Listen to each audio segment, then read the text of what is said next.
जय हिंद दोस्तों, मेरे चैनल डिफेंस डिस्कशन में आप सभी का स्वागत है। दोस्तों, देश के मीडिया में, सोशल मीडिया में अपाचे को लेकर बहुत ज़्यादा चर्चा है। अपाचे भारत आ चुका है, अपाचे ये, अपाचे वो, अपाचे ना जाने क्या कुछ। अपाचे, कोई तो है जो उसे कह रहा है कि अपाचे उड़ता हुआ टैंक है और चीन और पाकिस्तान की नींद उड़ चुकी है। यही कहने की कोशिश देश का मीडिया और देश का सोशल मीडिया कर रहा है।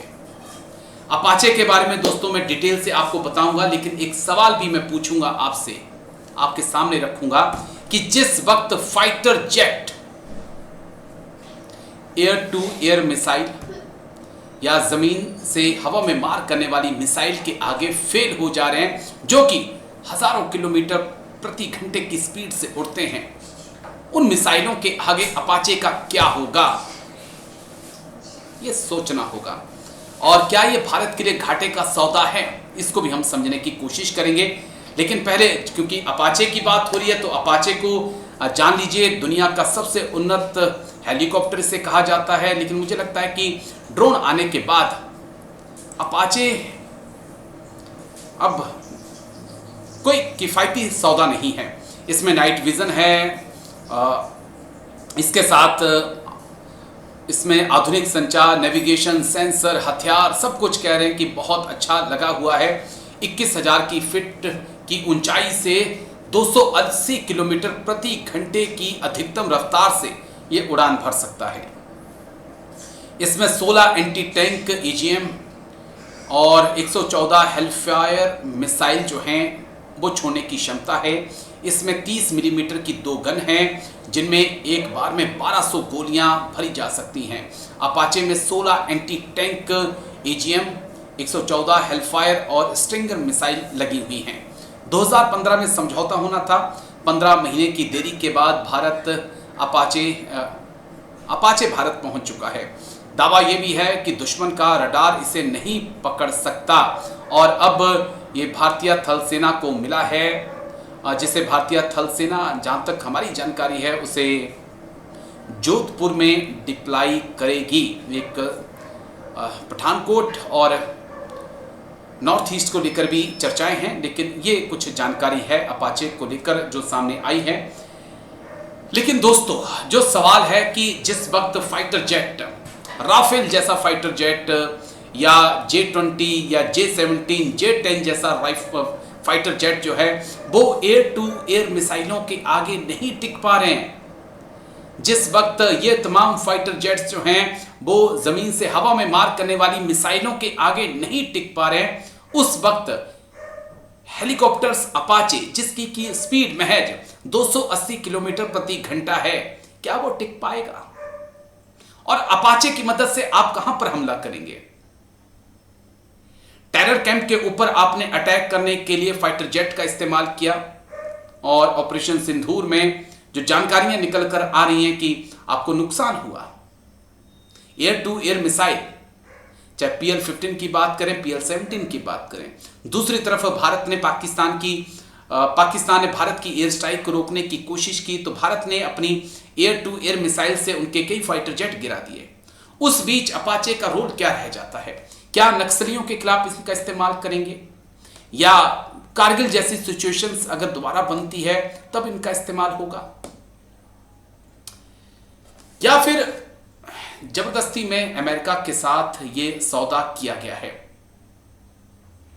क्योंकि आप मिलिटेंट कैंप के ऊपर जो हैं पाकिस्तान में, POK में, अगर इसका इस्तेमाल करने जाते हैं तो सामने से एयर टू एयर मिसाइल आएगी या जमीन से हवा में करने वाली मिसाइल आएगी, और अपाचे के पास इतना वक्त नहीं होगा कि वो वहां से निकल सके। तो ये चीज है, मैं इस एंगल से चीजों को समझने की कोशिश करूंगा। जाने माने एक्सपर्ट्स के पास हम चल रहे हैं, उनसे समझ लेते हैं, क्योंकि मीडिया तो बड़ी बड़ी बातें कर रहा है, अपाचे ये, अपाचे वो, लेकिन क्या वाकई में हवा में उड़ता टैंक है अपाचे? और जो टैंक उड़ रहे थे, माफ करिए, जो टैंक जमीन पे चल रहे थे रूस यूक्रेन वॉर में या अर्मीनिया अजरबैजान वॉर में, उन टैंकों को तो एक छोटे से ड्रोन ने तबाह कर दिया था। इंटरेस्टिंग है, ये चर्चा बहुत इंटरेस्टिंग होने वाली है, आप अंत तक जरूर सुनिएगा। सर जय हिंद, अनुपम तिवारी सर, जय हिंद, बहुत बहुत शुक्रिया समय देने के लिए। Thank you sir. Jai Hind Rajesh ji, very good morning and it is always a pleasure talking to you on different issues. Thank you so much मुझे थैंक यू बुलाने सर, के लिए। आपने समय दिया। बड़े अहम इशू पर मैंने बातचीत आपके साथ करनी थी, तो इसलिए मुझे लगा कि आपसे वक्त लूं। को लेकर मैंने थोड़ी बातचीत आपके साथ करनी है। हमने अमेरिका से अपाचे खरीद लिए हैं, कुछ आ चुके हैं, कुछ का आना बाकी है। लेकिन इसी बीच कल खबर आई कि साउथ कोरिया ने अमेरिका से 30 के आसपास अपाचे लेने थे, उस डील को उसने कैंसिल कर दिया और कहा कि अब हेलीकॉप्टर की उतनी उपयोगिता नहीं रह गई है, क्योंकि अब एयर टू एयर मिसाइलें आ चुकी हैं, जमीन से एयर पे हमला करने वाली मिसाइलें आ चुकी हैं, मैनपॉड आ चुके हैं, जहां पर आप कंधे पर रखकर जो है किसी भी हेलीकॉप्टर को निशाना बना सकते हैं। तो ये जो अपाचे वाला फैसला है भारत का, इसे आप कैसे देखते हैं और कितना कारगर साबित होगा, या हमने एक चूक कर दी है सर? देखिए राजेश, अगर हम आज के मॉडर्न वॉरफेयर को देखें तो निश्चित तौर पर कोरिया का आकलन सही है। अब जिस तरह की लड़ाइयां हो रही हैं उनमें अटैक हेलीकॉप्टर्स का कोई स्थान नहीं बनता है, क्योंकि अटैक हेलीकॉप्टर्स अपनी एक स्लो मूविंग स्पीड से चलते हैं। अटैक हेलीकॉप्टर्स जल्दी से नजर में आ जाते हैं और युद्ध के दौरान यही जो उनकी स्थिति है वो उनको बहुत वल्नरेबल बना देती है, यानी कि बहुत आसानी से वो निशाना बनाए जा सकते हैं। ऑटोमेटेड जो वेपन्स हैं बहुत कम संख्या में इन हेलीकॉप्टर्स में रखे जा सकते हैं, लेकिन अगर हम भारत के लिए उपयोगिता की बात करें तो जी भारत को सिर्फ सीमाओं पर नहीं लड़ना है राजेश जी। जी। भारत के अंदर इंटरनल प्रॉब्लम्स बहुत ज्यादा है। भारत के अंदर नक्सलिज्म है, भारत के अंदर पूर्वोत्तर राज्य लगातार जलते रहते हैं, आतंकवादी घटनाएं होती रहती हैं। तो ये अटैक हेलीकॉप्टर्स इस तरह की प्रॉब्लम्स को कंटेन करने में ज्यादा बेहतर साबित हो सकते हैं, जहां पर दुश्मन के पास वो सब चीजें नहीं है जो कि एक दूसरे देश के पास हो सकती हैं।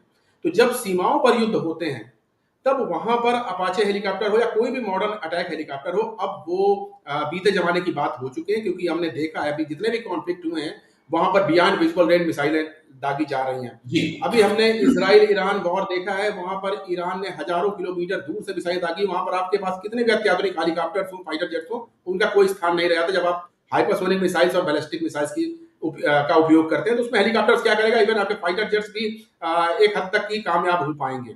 जी तो मुझे लगता है इंटरनल कॉन्फ्लिक्ट्स के लिए अभी भी हमें अपाचे जैसे हेलीकॉप्टर्स की जरूरत है, क्योंकि अभी हम नक्सलिज्म को पूरी तरह से खत्म नहीं कर पाए हैं। अभी हमारे पास कुछ अलग अलग इलाकों में कुछ नए नए तरह के प्रॉब्लम्स क्रिएट हो जाते हैं, उनको हम अगर एड्रेस करना चाहें तो वहां पर ये हेलीकॉप्टर बेहतर भूमिका निभा सकते हैं, और रेस्क्यू मिशंस में भी इस तरह के हेलीकॉप्टर भूमिका निभा सकते हैं। लेकिन हाँ, हमको ये ध्यान रखना चाहिए कि जब इनकी उपयोगिता सीमित है तो इनको हम कितनी संख्या में लें और कितने दाम में लें, ये हमको डिसाइड करना पड़ेगा। क्योंकि जैसा कोरिया ने किया, निश्चित तौर पर कोरिया की समस्याएं दूसरी तरह की हैं। कोरिया को नॉर्थ कोरिया के तानाशाह से लड़ना है, उनकी सेनाओं से लड़ना है, जो कि बहुत ही जी अनप्रेडिक्टेबल है, और जिनके पास परमाणु बॉम्ब है, जिनके पास हाइपरसोनिक मिसाइल्स हैं, बैलिस्टिक मिसाइल्स हैं। तो साउथ कोरिया के साथ ये दिक्कत है कि उनके इंटरनल कॉन्फ्लिक्ट तो नहीं है, लेकिन उनको अगर लड़ाई लड़नी पड़ेगी तो इस तरह के दुश्मन से लड़नी पड़ेगी। वहां पर अटैक हेलीकॉप्टर का कोई इस्तेमाल नहीं हो सकता है, फाइटर जेट्स का बहुत सीमित इस्तेमाल हो सकता है।